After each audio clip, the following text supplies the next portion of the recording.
Shimoliy Atlantik Ahdi Tashkiloti NATO'ning Xitoy haqidagi tunji strategik plani 6 oyning oxiri chaqiriladigan a'zolar yig'inidan keyin e'lon qilindi ekan. Bu yangi planda Xitoyga qarshi texnik qattiq bo'lgan iboralarning qo'llanilishi haqida ko'plagan uchurlar ma'lum bo'lmoqda ekan.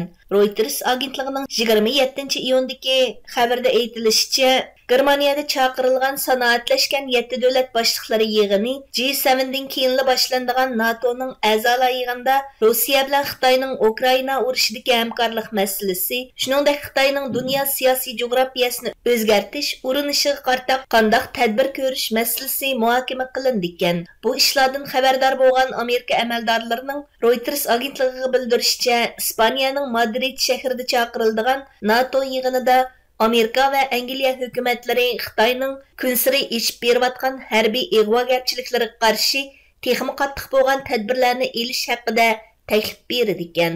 Xitoyga mablag' solg'uvchi asosli Yevropa davlatlaridan bo'lgan Germaniya va Fransiyami bu iqimga ovoz qo'shish tarafdorlari ekan. Oqsaroyning davlat xavfsizlik ishlari maslahatchisi Jek Sullivan bu haqda muxbirlarga so'z qilib, bu yangi strategik planda Xitoydan kelayotgan mislsiz xirislar yer olmoqchi degan.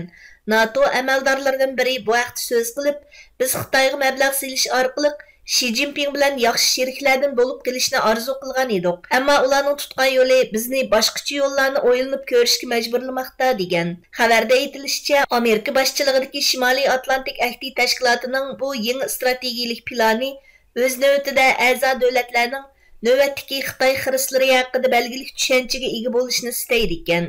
Angliya hukumati yaqinda Rossiyani bevosita tahdid deb atagan bo'lsa, Xitoyni strategik xiris deb xulosa chiqargan edi. Shuning bilan birga Xitoydan kelayotgan xirislar bag'ansiri ish mengayotgan reallikni ko'zda tutib, Avstraliya, Yangi Zelandiya, Yaponiya va Janubiy Koreya tunji qitim bu qitimqi NATO yig'iniga taklif qilingan.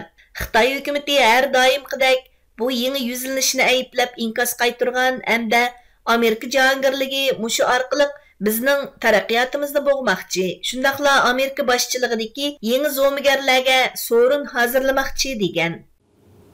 他们应该停止搞双重甚至多重标准，停止人为制造对立和分裂，停止以任何形式攻击抹黑中国，停止以任何形式干涉中国内政。